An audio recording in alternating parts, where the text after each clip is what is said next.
Indian vice ക്യാപ്റ്റനായ Hardik പാണ്ഡ്യയെ സംബന്ധിച്ചിടത്തോളം ഈ ലോകകപ്പ് തുടങ്ങിയത് മുതൽ നല്ല സമയമാണ്. ഫോമില്ലായ്മയുടെയും നിരാശയുടെയും IPL കാലത്തിനു ശേഷം തൊട്ടതെല്ലാം പൊന്നാക്കുന്ന ഒരു കാലമാണ് ഹാർദിക്കിനത്.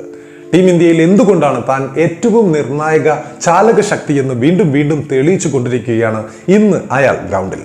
അയാൾക്ക് പകരം വേറെ ഫാസ്റ്റ് ബോളിംഗ് ഓൾറൗണ്ടറെ നോക്കിയാലോ എന്ന് ചിന്തിച്ചവർ പോലും ഇപ്പോൾ അടക്കം പറയുന്നുണ്ടാക്കണം, he is not replaceable. Got bullied, trolled, shamed at every level, yet stepping up for his country every time when it matters the most. This is Hardik Pandya for you.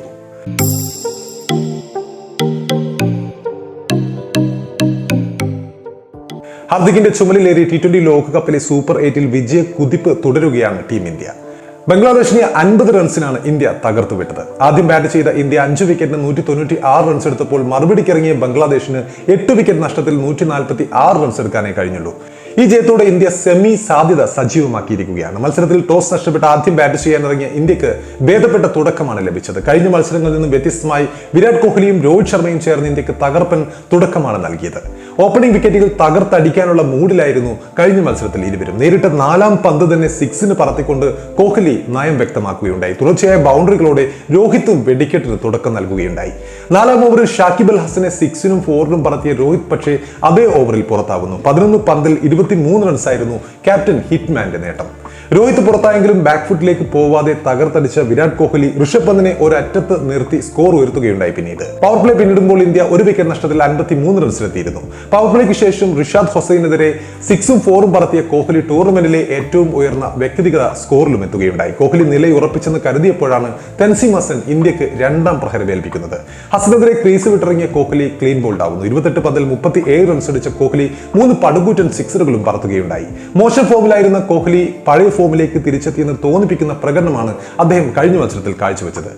പിന്നീടെത്തിയ മികച്ച ഫോമിലായിരുന്ന സൂര്യകുമാർ യാദവ് നേരിട്ട് ആദ്യ പന്ത് തന്നെ സിക്സറിന് പറത്തി. എന്നാൽ ഈ മികവ് തുടരാനായില്ല. ഷാക്കിബിന്റെ തൊട്ടടുത്ത പന്തിൽ സൂര്യകുമാർ പുറത്താവുന്നു. എക്സ്ട്രാ ബൗൺസ് പന്ത് സൂര്യയുടെ ഗ്ലൗസിൽ ഉരസി വിക്കറ്റ് കീപ്പർ ലിറ്റൻ ദാസിന്റെ കൈകളിലെത്തുകയായിരുന്നു. ആ ഒരു ഓവറിൽ 2 വമ്പന്മാർ മടങ്ങിയതോടെ ഇന്ത്യ ഒന്ന് ബാക്ക്ഫുട്ടിലാവുന്നു. എന്നാൽ ഋഷഭ് പന്ത് ശിവൻ ദുബെയെ കൂട്ടുപിടിച്ച് റൺസ് ഉയർത്തുന്നു. 24 പന്തിൽ 4 4-ഉം 2 6-ഉം അടക്കം 36 റൺസ് എടുത്ത ഋഷഭിനെ റിഷാദ് ഹുസൈൻ മടക്കുന്നു. അനാവശ്യമായി റിവേഴ്സ് സ്വീപ്പിന് ശ്രമിച്ച ഋഷഭ് ഷാക്കിബിന് ക്യാച്ച് നൽകിയാണ് പുറത്താവുന്നത്. ശിവൻ ദുബെ നിർണായക സമയത്ത് കഴിഞ്ഞ മത്സരത്തിൽ മികവ് കാട്ടുകയുണ്ടായി. തുടക്കത്തിൽ ബൗണ്ടറി കണ്ടെത്താൻ ബുദ്ധിമുട്ടിയെങ്കിലും പിന്നീട് സിക്സറുകളോടെ 24 പന്ത് നേരിട്ട് 3 സിക്സർ അടക്കം 34 റൺസാണ് ദുബെ നേടിയത്. അതിവേഗത്തിൽ റൺസ് ഉയർത്താൻ ശ്രമിച്ച ദുബെയെ റിഷാദ് ഹുസൈൻ ക്ലീൻ ബോൾഡ് ആക്കുന്നു. ഇതിനിടയിലാണ് വൈസ് ക്യാപ്റ്റൻ ഹാർദിക് പാണ്ഡ്യ ഗംഭീര പ്രകടനം നടത്തിയത്. അതിവേഗം റൺസ് ഉയർത്തിയ ഹാർദിക് 27 പന്തിൽ 4 4-ഉം 3 സിക്സറും ഉൾപ്പെടെ 50 റൺസോടെ പുറത്താവാതെ നിന്നു. കഴിഞ്ഞ മത്സരത്തിൽ Hardik Pandya becomes the first Indian to complete 300+ runs and 20+ wickets in T20 World Cup history.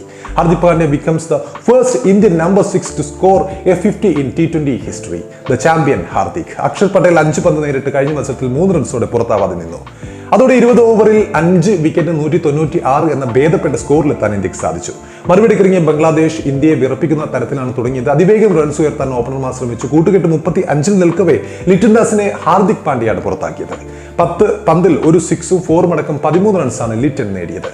തൻസീദാസൻ പിടിച്ചു നിന്ന് റൺസ് ഉയർത്താൻ ശ്രമിച്ചു. ജസ്പ്രീത് ബുംറയുടെ പന്തിൽ തൻസീദാസന്റെ ക്യാച്ചും ആ സമയത്ത് ഋഷഭ് പന്ത് നഷ്ടപ്പെടുത്തുന്ന കാഴ്ചയും നമ്മൾ കണ്ടു. എന്നാൽ ഈ ലൈഫ് മുതലാക്കാൻ അദ്ദേഹത്തിന് സാധിച്ചില്ല.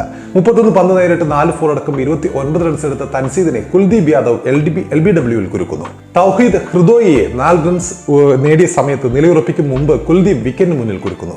എന്നാൽ ഒരു വശത്ത് നായകൻ നജ്മുൽ ഹുസൈൻ ഷാൻഡോ പൊരുതുന്ന കാഴ്ചയാണ് നമ്മൾ കണ്ടത്. പക്ഷേ മറുവശത്ത് ഇന്ത്യ വിക്കറ്റുകൾ വീഴ്ത്തിക്കൊണ്ടേയിരുന്നു. സീനിയർ താരം ഷാക്കിബ് അൽ ഹസൻ 7 പന്തിൽ 11 റൺസോടെ അതിവേഗം റൺസ് ഉയർത്താൻ ശ്രമിച്ചു. ഓരോ 6-ഉം 4-ഉം പറത്തിയ അദ്ദേഹം വലിയ ഭീഷണിയാകുമെന്ന് തോന്നിച്ചെങ്കിലും കുൽദീപ് രോഹിത് ശർമ്മയുടെ കൈകളിലേക്ക് എത്തിക്കുന്നു ഷാക്കിബ് അൽ ഹസനെ. ഇതിന്റെ തന്നെ ഏറ്റവും വിശ്വസനായ ജസ്പ്രീത് ബുംറയെ തിരികെ വിളിച്ച രോഹിത്തിന് തെറ്റുന്നില്ല. 32 പന്തിൽ 1 4-ഉം 3 സിക്സറും അടക്കം 40 റൺസ് എടുത്ത ഷാൻഡോയെ അർഷദീപിന്റെ കൈകളിൽ എത്തിക്കുന്നു ബുംറ. ജാക്കർ അലിയെ അർഷദീപും ആ സമയത്ത് പുറത്താക്കുന്നു. റിഷാദ് ഹുസൈൻ കടന്നാക്രമിക്കുന്ന കാഴ്ചയാണ് പിന്നീട് നമ്മൾ കണ്ടത്. 10 പന്തിൽ 1 4-ഉം 3 6-ഉം അടക്കം അദ്ദേഹം ഞെട്ടിച്ചെങ്കിലും ബുംറ തന്നെ മടക്ക ടിക്കറ്റ് നൽകുന്നു. അവസാന ഓവറിൽ മുഹമ്മദുള്ളയെ 13 റൺസ് എടുത്തു നിൽക്കുമ്പോൾ അർഷദീപും പുറത്താക്കുന്നു. ഇതോടെ 8-ന് 146 ബംഗ്ലാദേശ് ഒതുങ്ങുന്നു. ഇന്ത്യക്കായി കുൽദീപ് 3-ഉം ബുംറയും അർഷദീപും 2 വിക്കറ്റും ഹാർദിക് 1 വിക്കറ്റ് നേടുകയുണ്ടായി. ഈ വിജയത്തോടെ ഇന്ത്യ ഏതാണ്ട് സെമി സാധ്യത സജീവമാക്കിയിരിക്കുകയാണ്. സൂപ്പർ 8-ൽ തുടർച്ചയായ 2ാമത്തെ മത്സരത്തിലും കാര്യമായി വിയർക്കാതെ തന്നെയാണ് ഇന്ത്യ വിജയം പിടിച്ചെടുത്തത്. നേരത്തെ അഫ്ഗാനെതിരെയായിരുന്നു ഇന്ത്യയുടെ ഏകപക്ഷീയമായ വിജയം.